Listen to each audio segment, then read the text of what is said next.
After all this, the Osho bros betray me at last. They reveal their true colors. What do you I mean? think you're extreme. You're extreme when it comes to Supreme Court reform. And it's just to suit your political aims, and I think it's short-sighted, nearsighted. All right, continue with your wrong Supreme Court rant. I'm fine in theory not packing the court, but I need you to give me something to punish Mitch McConnell for doing what he did, because I would argue, as Pisco argued, as Destiny, thank God, is finally there. He packed the court too. He didn't expand the court, but he packed it. Email or something. It was a different email.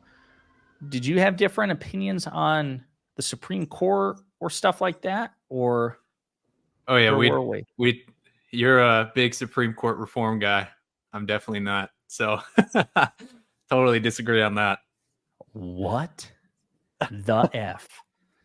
After all this, the Osho bros betray me at last. They reveal their true colors. What do you mean? You're extreme. You're extreme when it comes to Supreme Court reform. And it's just to suit your political aims. And I think it's short-sighted, nearsighted, is only going to suit you in the short term and then bite us all in the butt as the Supreme Court is destroyed for I'm sorry, eternity. I couldn't hear you over your 6-3 conservative supermajority and the privilege that comes with it. I couldn't hear you over that. I'm sorry. Damn you! How dare you try to disadvantage me, says the advantage party. No, listen, full disclosure, putting cards on the table. I did you watch, it was either yesterday or the day before, the WIC panel with Destiny and Lactoid and Pisco? I watched part of it. Yeah. I think it was really instructive in the sense that, I do like, do you know who like Lactoid? Have you guys had conversations with him or anything like that? Mm-mm. I pick on Lactoid a lot because I like Lactoid, and teasing is a love language of mine. And he's a smart guy, and he is a really good debater. He'll debate just about anything. My God, it seems like all he does is live on debate panels.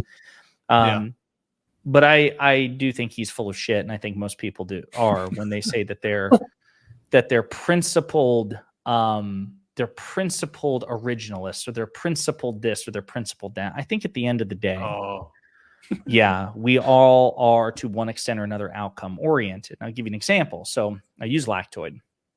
Lactoid will tell you, of course I'm not partisan. There are times when this version of the court does things I don't want, and I put up with it. See how principled I am.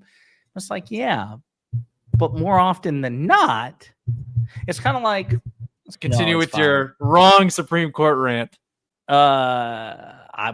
That's okay. You complained about his microphone. I need you to check your headset because something was clearly going on there. I was not giving you a wrong Supreme Court rant, sir. You should have been hearing the God's gospel truth leaving my lips about the Supreme Court. There's clearly something going on with your headset, but no, we're all outcome oriented. And even those like who say that they're principled nonpartisans and that they can point to times that the Supreme Court has deviated from what their preferences are, was because that generally speaking, they get what they want. Right.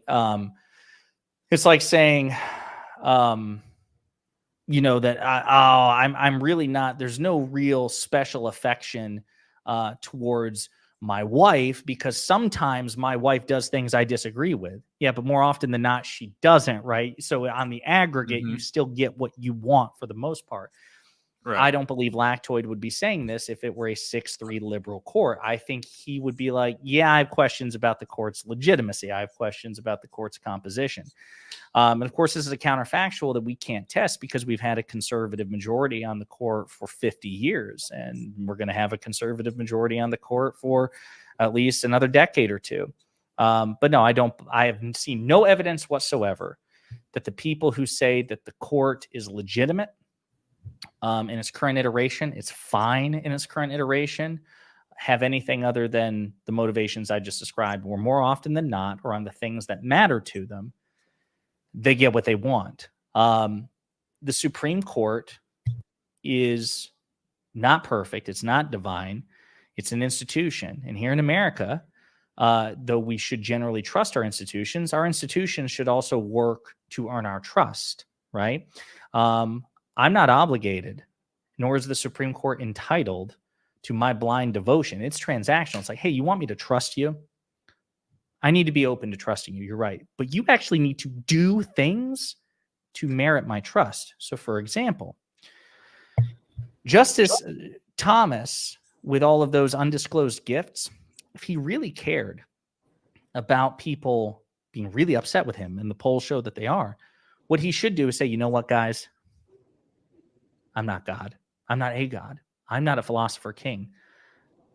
I'm not entitled to your blind trust, particularly when I've done things to make you legitimately question. Is it like a relationship? Are either of you in relationships? Yeah. We're both married. Yeah. Both married. If you're, Yeah. Oh, I hope they're watching right now. Put you on the spot. The truth is, if your wives did anything to cause you to doubt their trust, or excuse me, let me put it like this: your wives come to you and they say, Seth, Josh, I'm having some trust issues. You would never say, STFU, trust me anyway. You would hear what they have to say, and you would actually probably modify your behavior to encourage more trust from them. They have to be willing to trust you, but you have to take their concerns seriously and act in ways that deserve their trust. The current Supreme Court doesn't do that. The current Supreme Court says, yeah, one of our justices has millions of dollars in undisclosed gifts.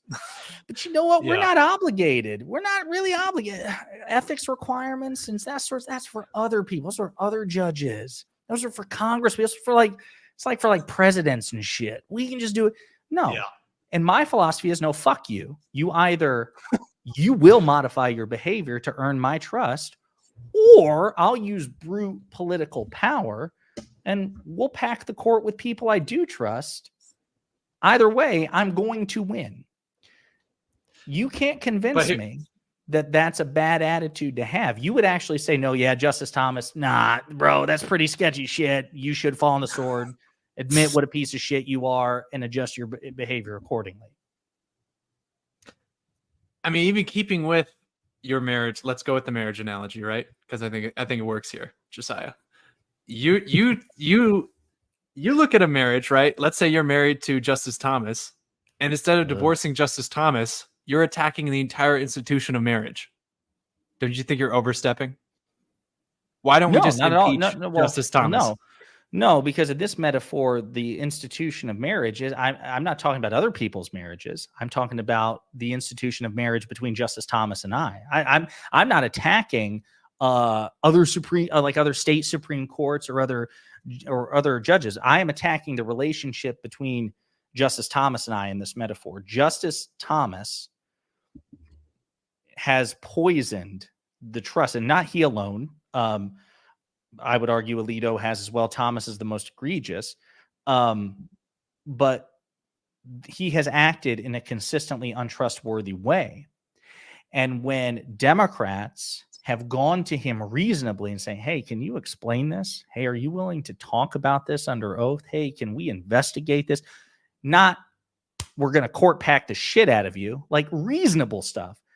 Thomas has given them the finger every time. And so it would lead to a divorce in this metaphor. If your spouse, had these irreconcilable differences where there were trust issues and one or both of you were unwilling to modify your behavior accordingly, and the one who did propose reconciliation was rebuffed time and time again, saying, no, I'm going to do the things that cause you to not trust me. You're just going to have to trust me anyway. Get over it.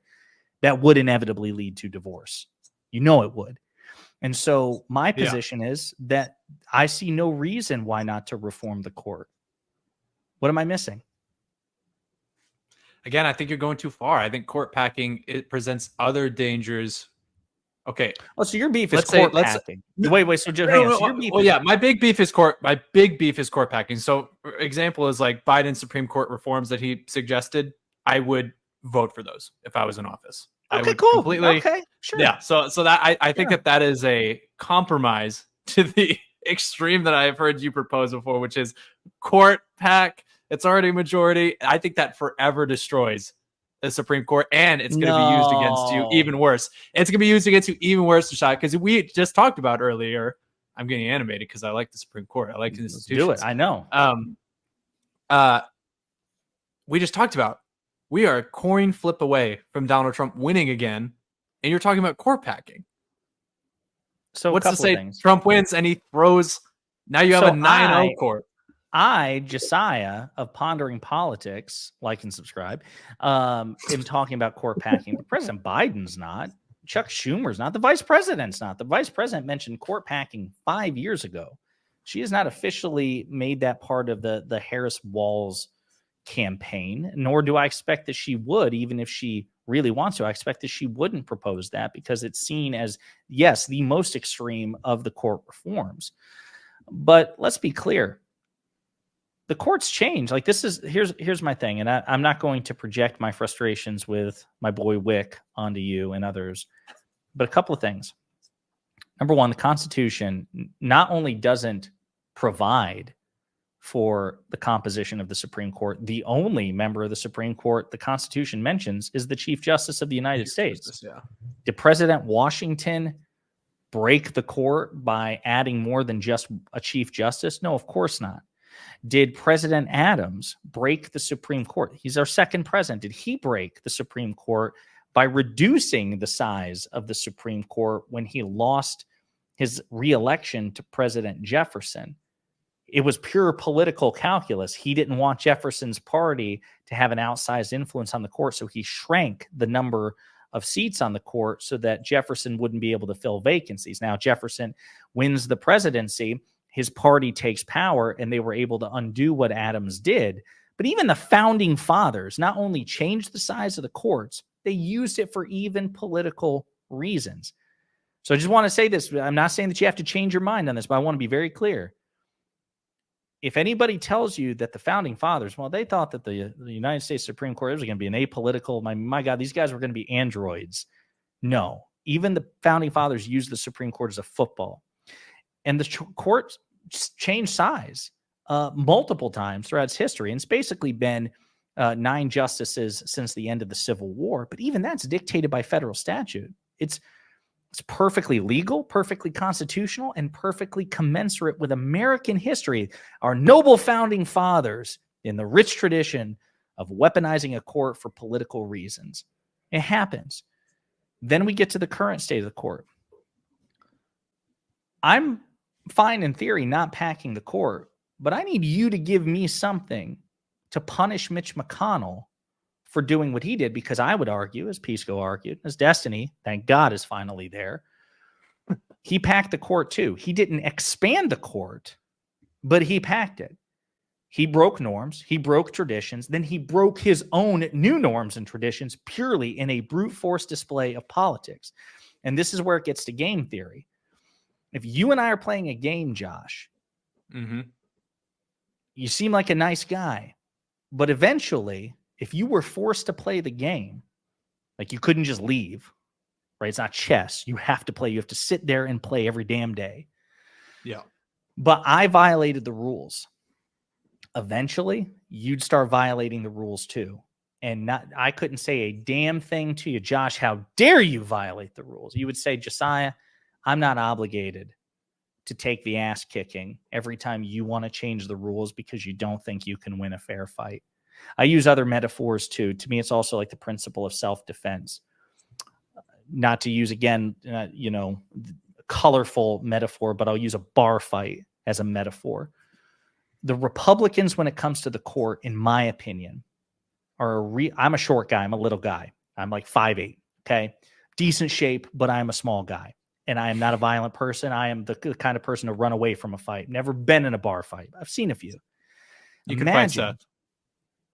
No, probably not. Listen, I'm 30. I'm like 6'3", respectfully. Yeah, I'm basically like, oh, dude, I'd bite your freaking ankles. Like, you have no idea. Like a chihuahua. That's a softie, man. That's a softie. But actually, he doesn't have a beard.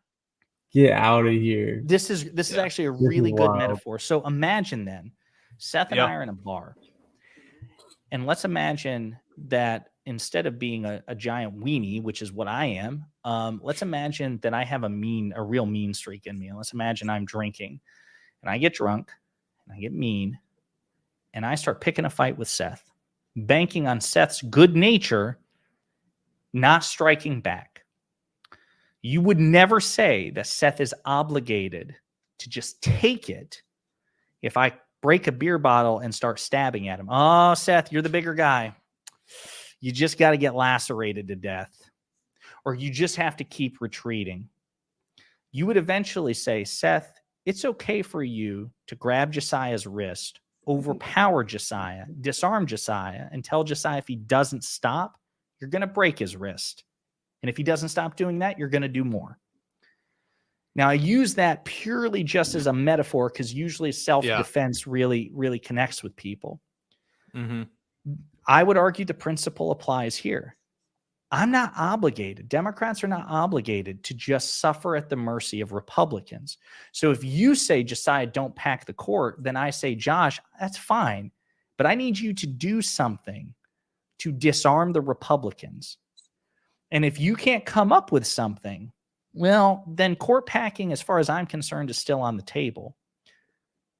If you can convince the Republicans, Mitch McConnell, to get down on his knee and or shell, because he's a tortoise, and beg for forgiveness, say, oh, I was such a monstrous piece of shit, morally inferior to any Democrat who has ever lived. I am so sorry. We will never do it again. As a matter of fact, we are signing in blood. We are forfeiting 3 future Supreme Court justices to make it right, to make it whole. Then we'll talk. But otherwise, what it sounds like to me is you're saying, no, you're obligated to just keep taking it. That doesn't work for me. That doesn't work for me. And I understand that there are risks. I want to be clear about this. I get that there are risks, as there are risks in anything.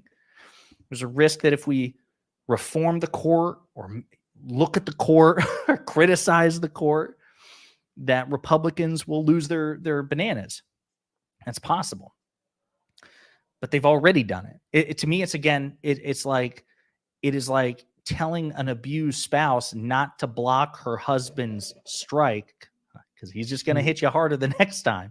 We would never do that. We just would never, ever do that. And so that's why I resist on principle. Republicans will do what Republicans want to do. It's not a turn-based RPG. They don't need me to pack the court before they do something else to the court when it's convenient for them. And so if you don't like where we are, then instead of lecturing Democrats about court packing, you should turn to Republicans and be like, look where you and you alone brought us. I'm happy to do that. Yeah, I'm happy to do that. But also, somebody eventually does have to fall on the sword and figure out without destroying the institution. And a great example, I like the bar fighting example. It's cute. But I think a better example is presidential term limits, right? A better example. Yeah. It is totes adorbs. But a better example is presidential term limits. We had this normalcy that Washington created, 2 terms. And I feel like, Josiah, your arguments, you'd be saying, in order to keep Republicans out of office, I'd rather have no term limits. Why? Like, but what was created was the normalcy that it was arbitrary. It wasn't constitutionally there until we amended the Constitution to have the 2 term limits. But because of a pragmatic analysis, they were like, let's do 2 terms. There was obviously exceptions to that. Sure. But again, you know what I'm saying? Like, from no, a I don't. That's what I'm presidential saying. I'm not sure I perspective- do. I'm not sure I do. So like, and that's why I'm hoping you can clarify, because so President Roosevelt broke President Washington's 2-term norms precedent. Yeah. And then it was eventually enshrined into law in the 22nd Amendment. But that the norm was broken, not even necessarily in bad faith, but I mean, as somebody, I think FDR was the 3rd best president we ever had, but I agree he shouldn't have been president for 4 terms. And so I think the 22nd Amendment and a 2-term limit is a good idea. I suppose it could be 3, probably not 1, because I think 1 term is too short for any president to enact their agenda. So 2 seems about right. And I'm generally deferential to Washington because he's my favorite president. But that had really nothing to do with partisanship. Like, it wasn't like what happened was after FDR. Back then. But it was a norm that was established. Back then, it wasn't necessarily obviously party politics played in a matter, but it was a norm and an institution that they created because because they respected the norm that was arbitrary. And I think we're in the same scenario where the 9 justices has been a norm, and someone has Well, to no, say, let's either enshrine this or let's well, it is court back, enshrined. because who cares? It's well, wait a minute. It is both. It's both a norm and a law. I mean, the composition of the court's dictated by federal statute. It's a law that the Supreme Court. It's not a constitutional amendment, but it's a law and it's a norm. But the difference is, term limiting presidents, even though it's a constitutional amendment, was relatively easier because you weren't taught the reason that the court would need to change now, and that I'm advocating for changing the court now, is because we don't get to make up for what the Republicans did. See, with presidential term limits, presidents prior to the 22nd Amendment who wanted to run for a second term or for a third term and fourth term still had to win elections, right? And it was still for only 4 years. And then they had to go back for re-election. That's not really analogous to what we have with the Supreme Court because the norm and the law caps it at 9. When Mitch McConnell had the opportunity in with what he did with Merrick Garland and Justice Gorsuch, and then again with Amy Coney Barrett in 2020, it's almost like he broke the key off in the door on his way out, right? There's no way for us to address it. It's not like in 4 years. It would be, listen, it would be bad, but it would be totally tolerable if McConnell screwed us for 4 years. But you know what? In 4 years, then we get to have our 3. Then we could be made whole. It would be a relatively easy thing, but that's not what happened. What happened is he screwed us for decades, and may screw us yet again, because here's the reality. Trump could win the election. Republicans could win. They're favored to win the Senate. It's a coin flip if they take back the presidency. Thomas and Alito could retire given their age, and Trump could appoint 2 more justices.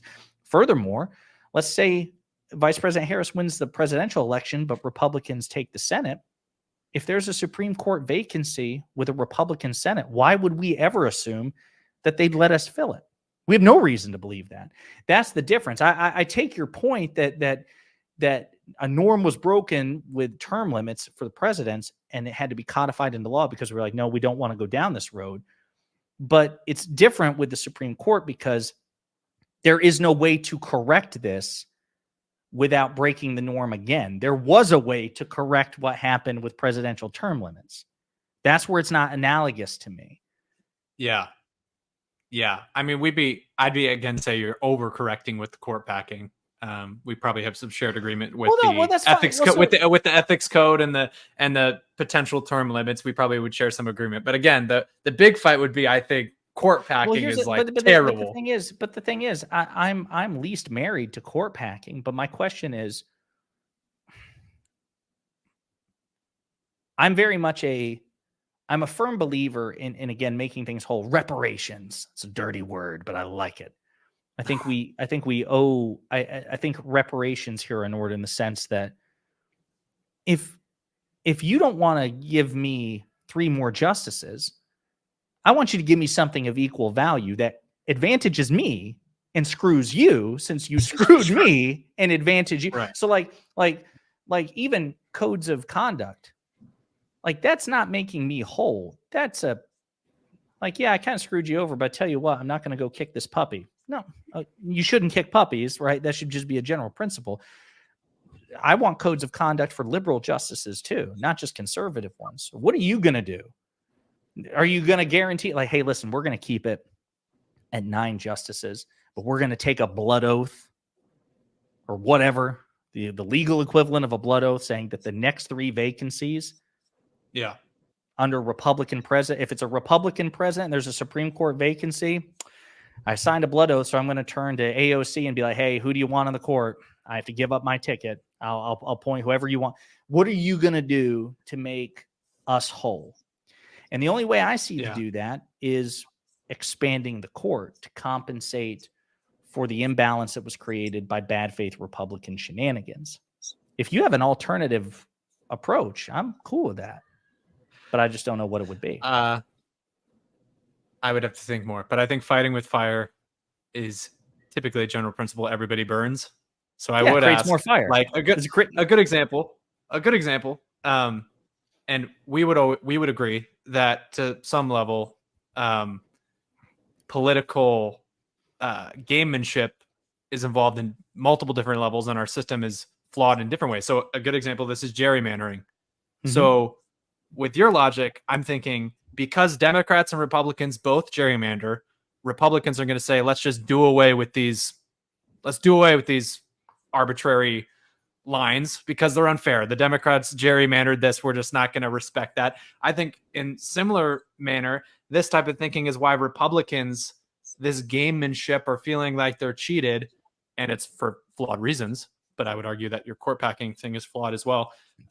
That's what leads them to anti-denying elections. Is the same thing. They feel like it's a gamemanship thing, and I feel like they're attacking such inherent institutions with such short-sightedness. Yeah, but here's the thing. This is what I go to. This is where I go. I'm not saying that you're not wrong. I guess I've accepted that is part of it. And I'm just and the goal is just to win, because here's the other thing. Like doomerism. That sounds like no, doomerism. No, it's not. No, it's not Doomerism. doomerism. It's not doomerism. Doomerism is this is the way it's going to be, and we're going to lose. If this is the way it's going to be, I just think Democrats just have to play the game like Republicans. Republicans have so many advantages, and one of them is that Democrats, generally speaking, are not as ruthless, which is why they shit their pants when we even gesture in that direction, right?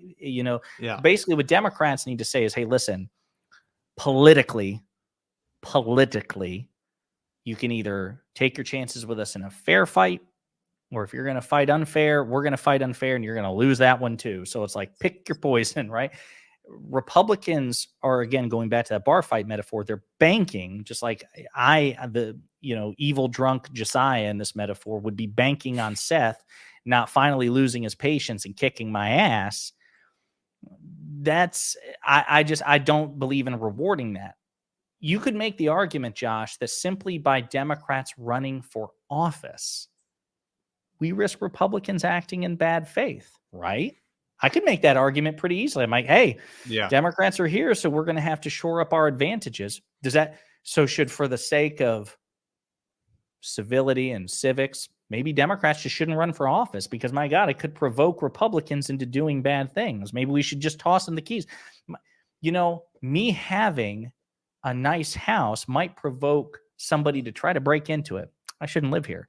I should buy it for them, because then they just might, otherwise they might be tempted to break in. Let's just cut out the middleman and toss them the key. You would eventually say, no, okay, yeah, fuck you. It doesn't matter if this provokes you into a bad faith attack. Your bad faith is irrelevant. I can't give everything.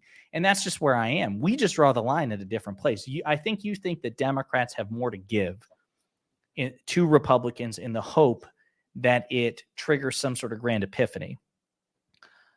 I don't want to misrepresent your views. Maybe you would not characterize it that way, but that's how it comes off to me. Like, hey, listen, I just need you to give a little bit more, and maybe we can knock some sense into them. I just don't believe that that's the case. And I believe that Republicans should start giving to Democrats. I look at any other situation in life, and I think we're all transactional creatures in the sense, again, going back to marriage. It's never, you shouldn't be keeping score in marriage, but everyone has a rough approximation in a relationship of who's doing more, who's depositing in the love bank more than withdrawing, right? And maybe that's a cynical approach, but it's just how human beings are. And that's what kills relationships, as a matter of fact, very often when one person feels that they're giving consistently more than they're getting, and it ultimately kills the relationship. And the romance is dead between the Democratic Party and the Republican Party. And I would argue it's because Democrats give more and Republicans take more, and that's just not tenable. So I'll leave the Supreme Court thing here, which is, and you can have the final word on it. Summation is, it's an institution. It was supposed to be the weakest of the three branches, not the most powerful. Number three, the size of the Supreme Court has changed multiple times in U.S. history, including by the founding fathers and including for openly partisan reasons. The court is packed. The court is not expanded, but it is packed. And it was packed for cynical reasons with cynical tactics. And everybody has their limits, man. Every party has their limits. I'm telling you. The other thing, I guess the last thing I'll say is you're young conservatives. There are young progressives out there who are pissed, and they're going to keep getting pissed. And it will be incumbent on the future leaders of the Republican Party, which will be you and other people like you, to make things whole and go, yeah, we're gonna have to throw the progressives a bone. We're gonna have to give them something to make things whole. Otherwise, when progressives do take power, it's going to be punitive. I think it will be punitive in the sense that they're going to go for broke, expand the court, Puerto Rico, DC, expanding the House, get rid of the Electoral College. And by the way, I love all of this. I'm hyped. I'm getting myself excited just thinking about my heart's going pitter patter. But yeah, it's going to cause that sort of like extreme response, and you might be able to prevent it by giving just a little bit.